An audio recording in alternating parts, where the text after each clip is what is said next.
Hello everybody, Anthony from SteamFirst.com here, and today we're playing Goat Simulator. Now first of all, for the video, it's actually come to my attention that my mouse cursor actually does show up in these videos. I mean, I see it when I edit, I just never really think about it. It's really weird. I have a really messed up brain. Anyway, so yeah, we're gonna look at the options menu. Goat Simulator was made in a couple weeks as part of a game jam, I think, and it's not the most impressive game, but it's actually kind of the point. That's why it's become so popular and so entertaining. It's just because of that whole brokenness. Anyway, the options menu is actually pretty extensive, continuing the nature of the game and the amount of time it was made in. It was actually made by Coffee Stain Studios, the people who made Sanctum, and Sanctum is the biggest one that they have. So yeah, you can change your field of view gamma, you can switch full screen, windowed, VSync, on off, resolution, mouse sensitivity, invert the X and Y axes, SFX and music volume can of course be changed. Then you have these menus, which is actually quite specific and quite extensive. I actually want my motion blur off, as well as my depth of field, just for the fact that I'm recording this. So anyway, we will just go ahead and do that. Actually, depth of field does make quite a big difference. Anyways, yeah, so there's that. You can also change your key bindings, which I will not because I like the current key bindings. Although, where was it? Where's our special use? I wish I could change that. Because there are different modes and different things you can actually do, like different special things you can do, and they all require the R button, so I wish I could actually bind them to each of their own key, but that doesn't really matter. Of course, there are like Steam Workshop things, you can get mods and stuff like that. That's pretty cool. Leaderboards, which I found interesting. Which, yeah, I'm not going to look at that because I don't feel like going through the whole Steam interface. Achievements, look at my Chieves. I didn't get very many considering how many there are. Let's go 10 points in Flappy Goat.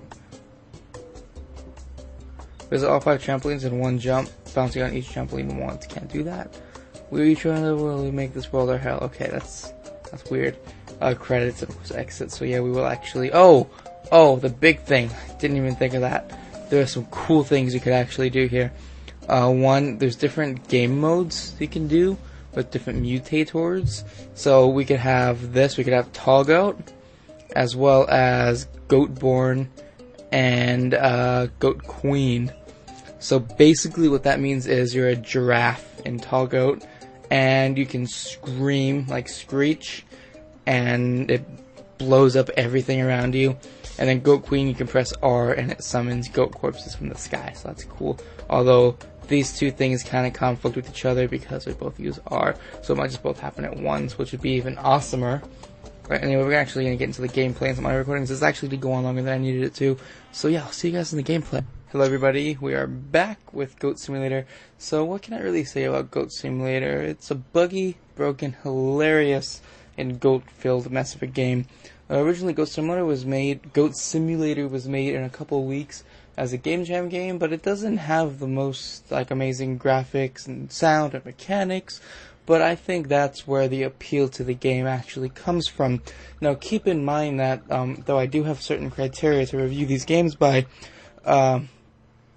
this one, upon release, the developers and everybody who bought it and is buying it knows that it's a buggy, broken piece of mess.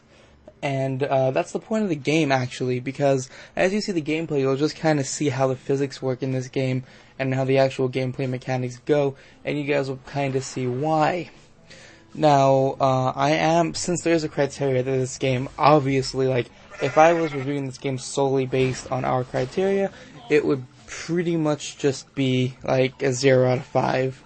So I'm not going to do that. I'm going to go basically off of gameplay and sound and graphics, kind of the same as I usually do, but I'm not going to go as deep into it when it comes to actually giving my final score, because I still try to keep it brief in the videos, but when I'm actually not recording, thinking about my score, I go really deep into it. But anyway, like I said, the point of this game is the brokenness, and that's what makes it fun. I know some of you were wondering why anybody would pay $10 for a buggy mess of a game, and I don't blame you for being kind of reserved about it, or I don't blame you if you want to spend your money on something else. Heck, the developers sure don't either. It's on their website.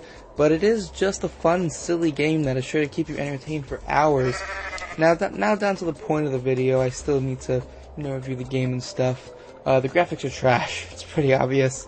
I need no points to back it up. You can see it, but most simulators have trash graphics, and this one was made in a couple weeks, so I'm not going to dock them any points for graphics, because it was made in a couple weeks, and it wasn't meant to be the most amazing thing in the world.